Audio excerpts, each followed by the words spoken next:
Well, hello everybody. Welcome to 2026. This is Mitch Weisberg on MindShifting Mondays with Mitch, and I have my good friends Josh Chernikov here today.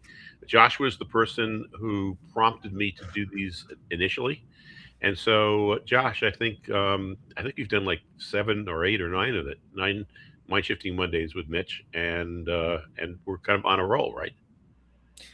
We are on a roll, and then because the holidays rolled in, I feel like I haven't seen you. I haven't gotten my mind shifting nor Mitch fill, so I'm here to really eat this up, and I know you've got something in store for me, That's so I'm right. That's even right. more excited We're about gonna do, we're mind gonna we're shifting. gonna do a challenge, and I will say you may not have gotten your Mitch fill or your mind shifting fill, but I have it on good authority from my wife that she's had too much Mitch fill and too Yeah, much mind shifting she fill. told So me. I'm gonna share the wealth, Yeah, and we're, thank we're you. we're doing the session today. Yeah. So yeah, as I had mentioned, and we put into the announcement, we're going to have a challenge for you, and it's going to be based on something called the Wisconsin card matching test, and we're going to see how well you do. Let me pull this screen up here, and And by challenge for you, you mean challenge for me. it's a challenge for you exactly. And people are going to, you're gonna go through it. I'll be scoring it, and then afterwards we'll go through and we'll discuss what happened, and we'll be discussing it from a mind shifting standpoint also. And the basis of the Wisconsin card matching test is that there's going to be 3 cards up on the top and then 1 card on the bottom, and you have to say which of the 3 cards on the top the card on the bottom belongs with. And so you'll look at the 3, you'll look at the 1, and then you'll choose one. And so we can start with an example. So like here's the example. You see the 3 cards on the top, one, two, three, and you'll choose which of those 3 does the card on the bottom go with. And this one won't count at all. So which one do you think it would go with? I would say three. You're right. Okay. And so Oh, there's a now right and wrong. you're right. There's a right and wrong. Okay. And Okay. if you get it wrong, then I'll say wrong, and you'll get another chance. What we'll be counting is the ones that you get on the first one, but we'll go through all of them, so you get it. So you will end up with the right answer, and so we can move on to the next one. So you Hmm. ready? Let's rock and roll. Okay. All right. Let's go to the next one. Um, I would say two. Yes. Huh.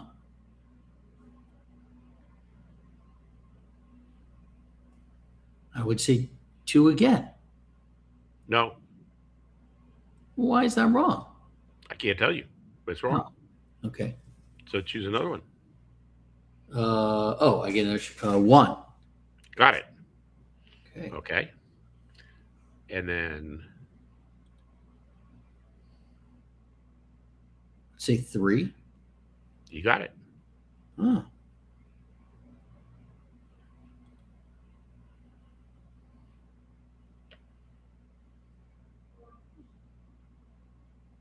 I'm gonna say three again, but I feel like it's a lot of threes. Nope. No, it's not a lot of threes, or no, I got it wrong. No, you got it wrong. No, I would say one then. Wrong. Okay, last guess. I'm gonna go with two. You got it. Okay.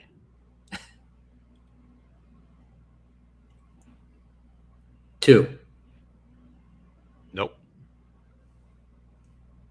three, Nope. one. Yep. Damn,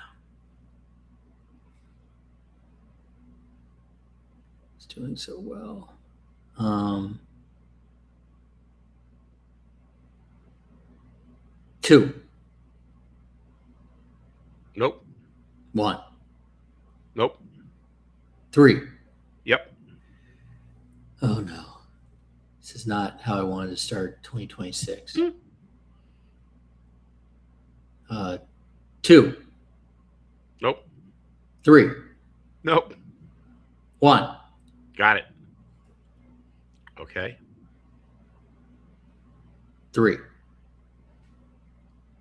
Nope. 1. Nope. Wow, 2. You got it. Okay. This were a season opener in baseball. I'd be down Right. Right. 10 nothing in the It's first. really interesting. Okay. Okay. Last one. Oh, darn, I'm having so much fun. Um, 2, Nope. 3. Yep. Okay. Okay. So basically, you got three right. Okay.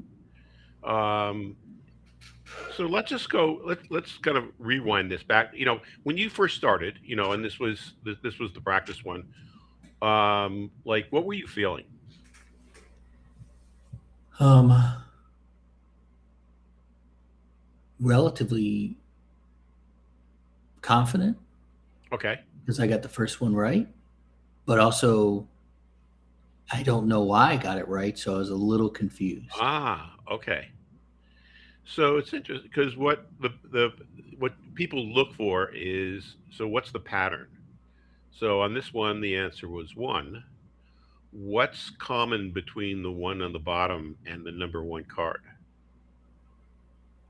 1 and 1. They both have one, right? Yep. Okay. So then two, you also got right. And I'm sorry, you know something? I got that one But it was number 3, right? right. I'm sorry. I'm sorry. This first one, the answer was number three. The Okay. but and you hadn't gotten this one right. But the answer is number three. What does the card on the bottom have in common with card number three? Color. Got it. Okay.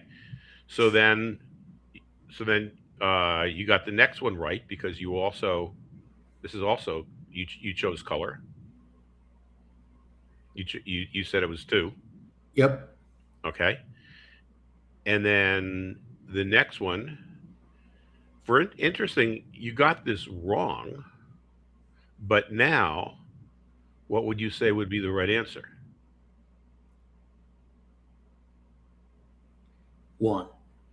Right, because it's color. Okay. So at this point, most people, and you're doing this right now also, it's like you're not even looking for anything else, right? You're just looking at the color because you know it's related to the color, right? Mhm. So we go now to the next card. And so which would it be here?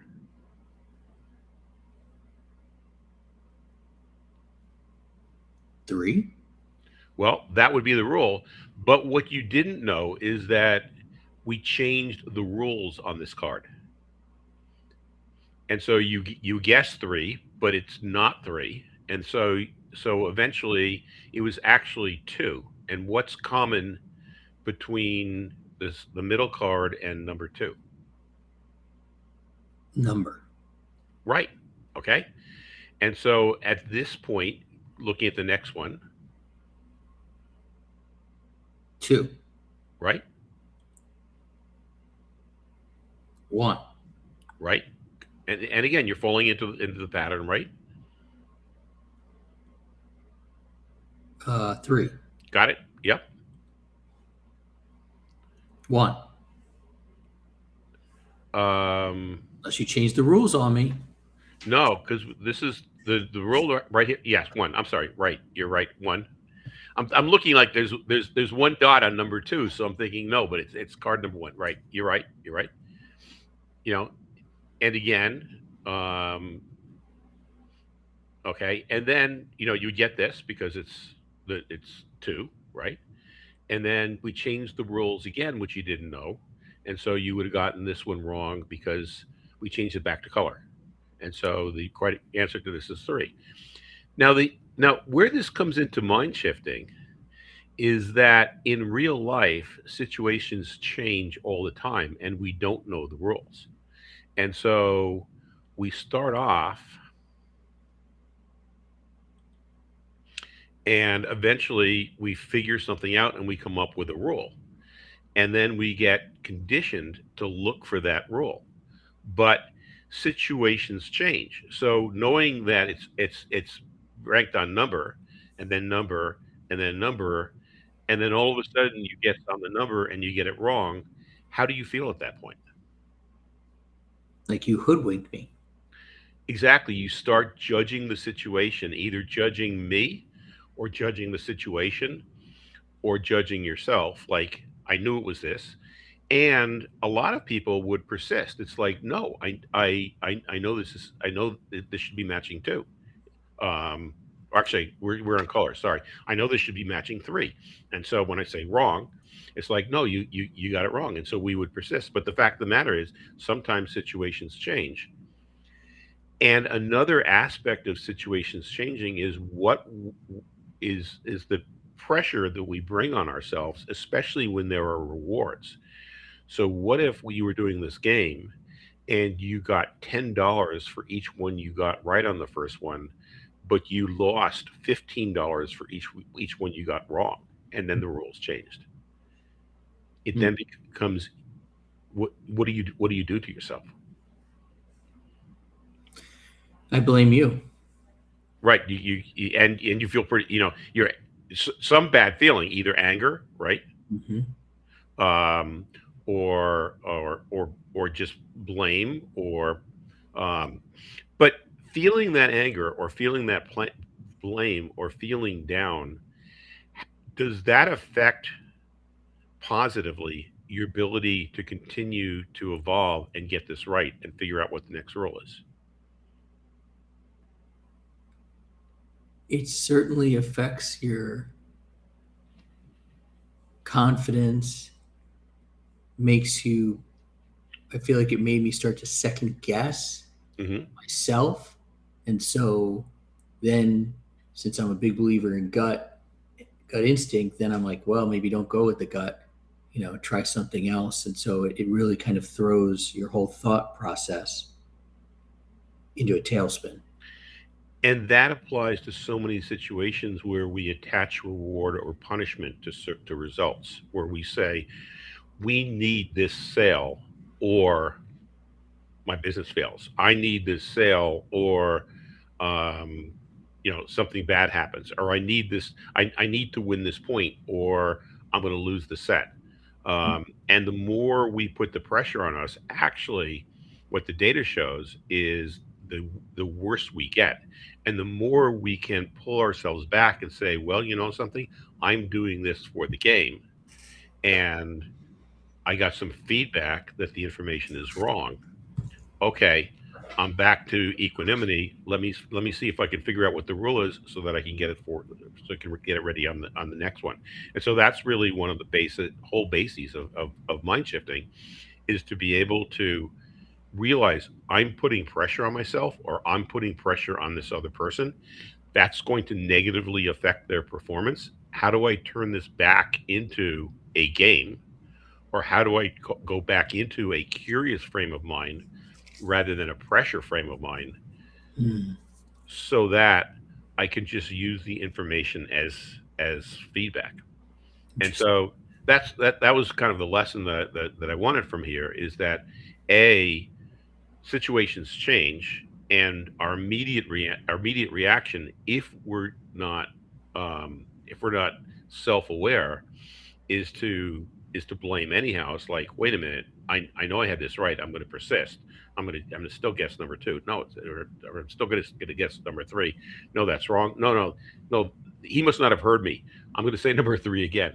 No, he must not have heard. I'm going to say it a little bit louder. Um, but no, the rules changed, and so to be able to be flexible, even in the face of where there's actual pressure, to be able to ignore that pressure and return ourselves back to a curious, playful point of view, so that we could just be using the information as feedback rather than using it to judge ourselves or the situation or to blame somebody else. That's a tough one. Mitch, do you want to, can you tell our your audience Right. how they would use this, for example, in a classroom or uh, anywhere else. I mean, I guess like I understand the lesson that is learned, Hmm. um, but how would somebody use this if you're a business owner or if you're a teacher? How would they play the role of Mitch? I have no idea. No, I'm just kidding. I'm just kidding. Uh, Oh, um, yeah. So let's look at it first as a teacher and then in business. Okay. So you're a teacher and you're in a class and you've taught a certain way before and it's worked and it's worked the last three times you've taught this concept and now you're teaching the concept and most of the students aren't getting it. mm, And so what do? You say, I taught this before.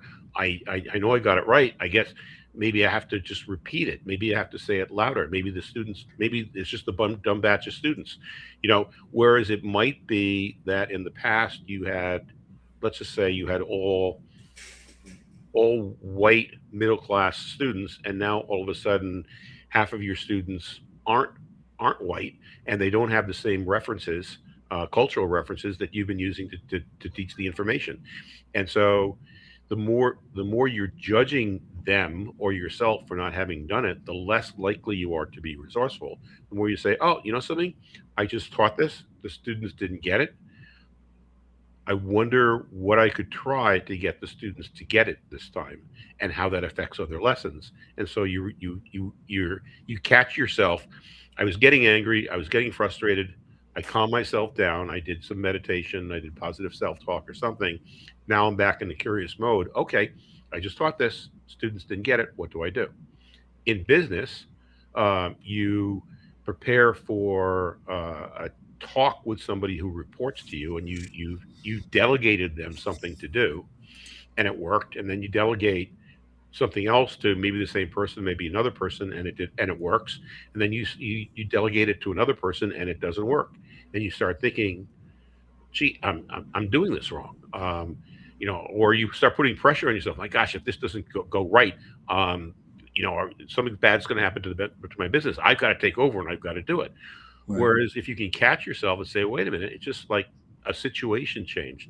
Let me calm myself down. Now, the situation was I taught it and people got, or I delegated and people got it. I delegated this time, people didn't get it. I wonder what that's telling me. What changed? What could I do differently? How is this situation different from the other situations so that I can become better and continue to improve? Hmm. I guess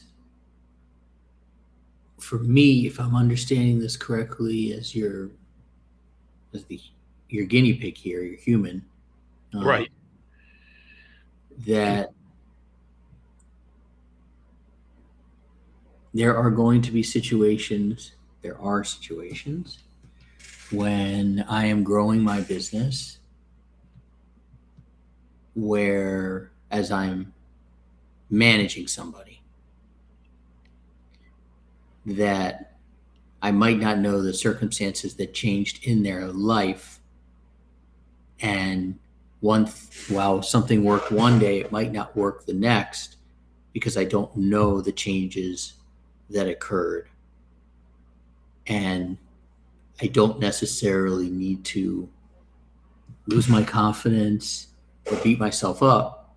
I need to kind of stay curious and figure out what change might have occurred so that we can get back to a better place.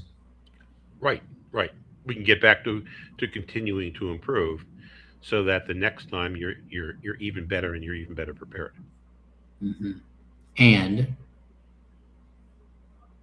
because you had this experience, and uh, I've had experiences with my team where, we're really intense. We're intense, loving people. So you can butt heads, but because you figure out what was different, maybe I had a bad night, maybe something changed in the algorithm we didn't know about. You learn about each other, and you say, okay, put that in a box. That experience is over. We figured it out. We move forward. and that's helpful. Right, and that's a good part of mind shifting. That's in that first book, that stop your brain from sabotaging your happiness and success, because we get in those situations and we then put pressure on ourselves and we get upset, we get angry, and we blame, and then we're not resourceful, and we don't think critically, and we don't take in information because we're that's just the way the lizard brain, the limbic system operates, is that when we get upset, we are much less able to think critically, to be innovative, to be empathetic, to align what we're doing to our higher level goals. And it's only by catching ourselves and saying, wait a minute, this was just a situation. This is just feedback. How am I going to use this to improve? That we can then continue to build our businesses, teach our classes, um, uh, build a family, whatever it is that we're trying to do. But there's really no way in that game you just showed me, Hmm. if you want to call it a game, that you can win. Especially if I don't know you're changing the rules. Well, okay. So in that game, at the point that the rules change, you're going to get one wrong. But when you You can get get the it right. next rule, the next one you can get right. So Mhm. if the rule is that's based on number, and you guess number, number, number, and then all of a sudden number didn't work. Okay, I feel angry or I feel frustrated, but wait a minute, let me just figure out, was it color? Was it shape? Oh, it was shape. Okay. Next one, let me try shape. Let me try shape. Maybe it changes again. And we get that, with these algorithms that change all the time, right? We are used, we make some posts, and the posts get a lot of likes, or the posts get a lot of interaction, and then all of a sudden we find out that our same posts, our same advertisements, our same comments, we're not getting the exposure that we got before. Instead of getting angry, it's like, okay, I wonder how the algorithm has changed so that I'm not getting in front of the number of people I was getting before. What do I have to change in order to um, use this current algorithm better? Mhm. Yeah, it's when you texted me yesterday and said, you know, we're gonna have some fun. Uh, I purposely didn't ask more questions. My my mind doesn't go to that place of wondering and worrying. Hmm. Um, So you didn't know you were going to make a fool of yourself then? no, Okay. but when I so interesting, like this, I can relate this to a little bit. I've had a few surgeries in my life, for Hmm. example, Uh, one on my knee, one on my sinuses, um, on my thumb, and I always went into them kind of thinking like, hey, it's going to be all good, no worries. hmm. And I was always overwhelmed. Have always been overwhelmed at the recovery, Yeah. um, and so I kind of went into this exercise thinking it's all good. What's the worst that can happen? Yeah. Um, and but I don't necessarily. It's not that I wasn't paying attention to you, but I got to tell you, I wasn't necessarily looking for a pattern. I was kind of Hmm. just guessing. Hmm. And as I got the answers wrong, my confidence went down. I lost interest. Hmm. So that's just Yeah. me. So somehow with this exercise, your critical thinking part didn't kick in, My right? critical thinking part generally never kicks No, no. in. I've worked with you for or and interacted with you for 2 years now, so it's funny, but it's not true. But it's so something about just this game or this challenge didn't lead you to think, something, I'm going to come up with the rule, which is what Yeah. one of the reasons why we went through it afterwards, and we went and explained the rules. And Maybe it's a so I could be in the frame of mind that's like, you know, Josh screwed this up. I could be in the frame of mind that, you know, something, I did this. I didn't, the person I was doing this with, it didn't trigger their critical thinking to come up with the rule. When I do this with somebody else next time, how do I explain it better so that they know they should be looking for a rule?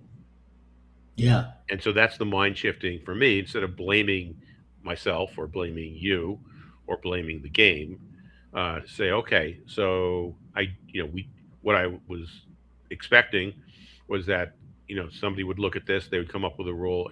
The first one would or wouldn't work, but then they would get it. They would continue with the rule. The rule would change. They get a little bit frustrated.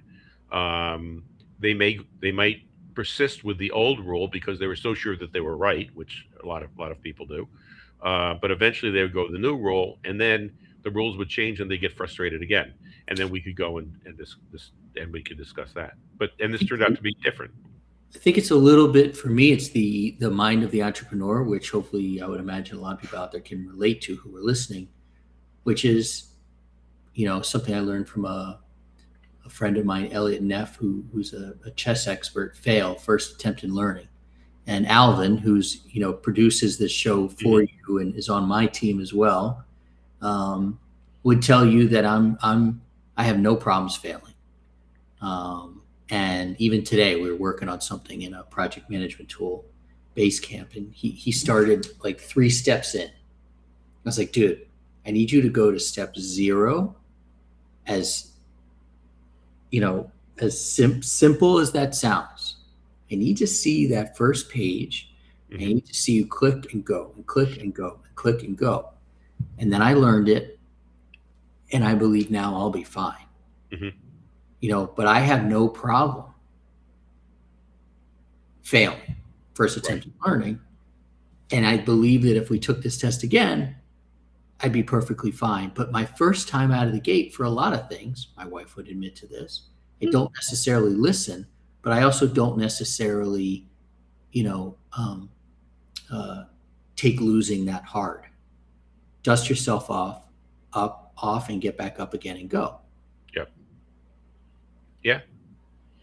No, it's interesting. Again, thinking about the critical thinking part, I'm thinking about, well, he was 4 when and just basically learning how to add and count, and and I showed him, like, 4 pieces of candy plus 2 pieces of candy, and it's like, so how many pieces of candy are there? And he said 4, and like, I knew that he wasn't thinking at that point. So it's like, are you sure?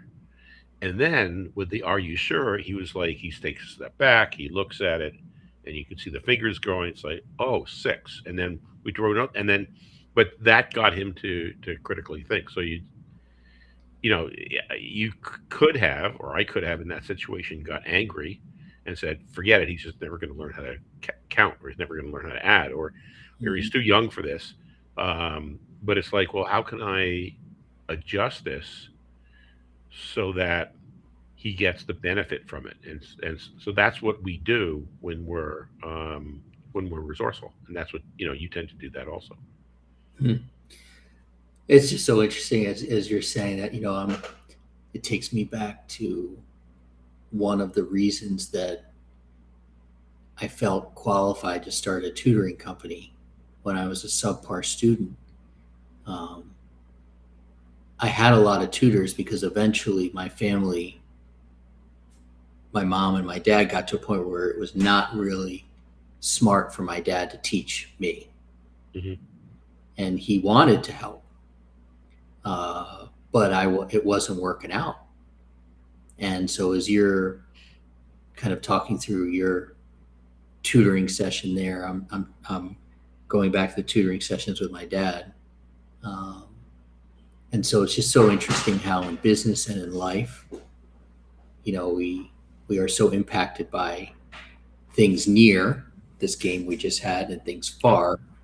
Back at One Hitching Post Place in Rockville, Maryland, with my dad, trying to teach me fractions, and I wasn't getting it.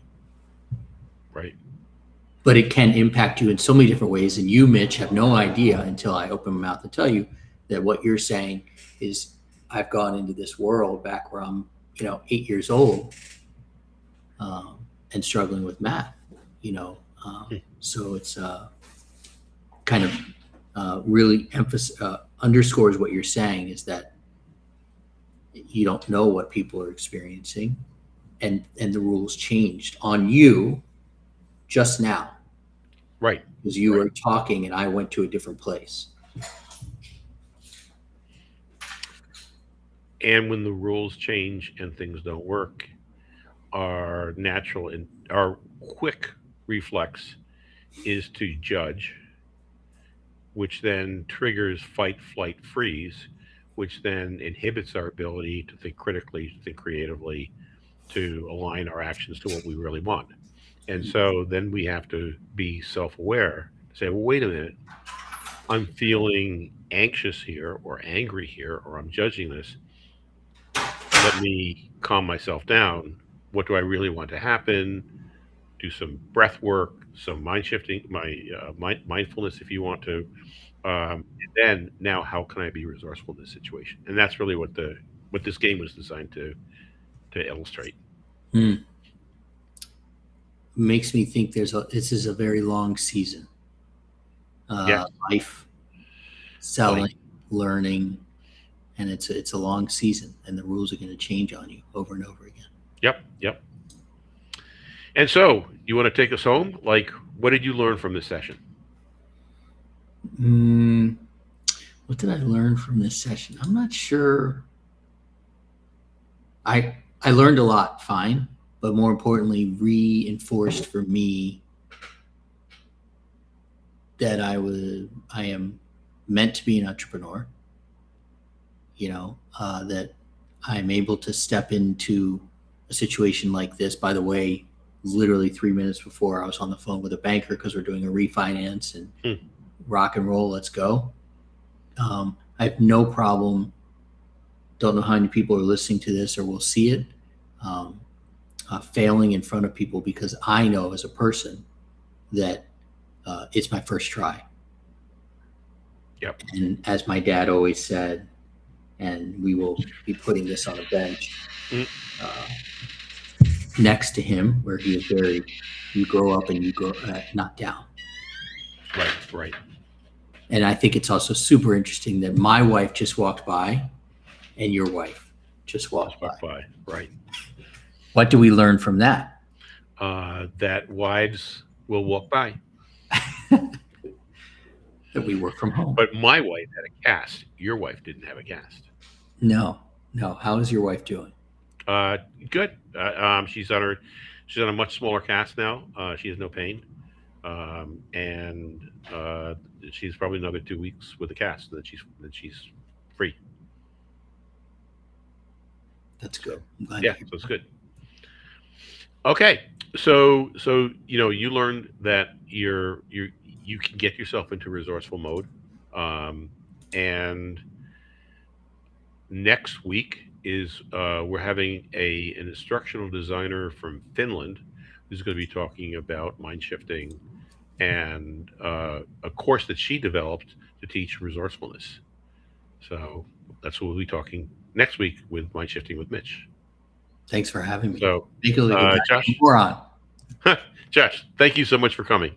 Thanks, man. And thank you everybody for coming. Take care.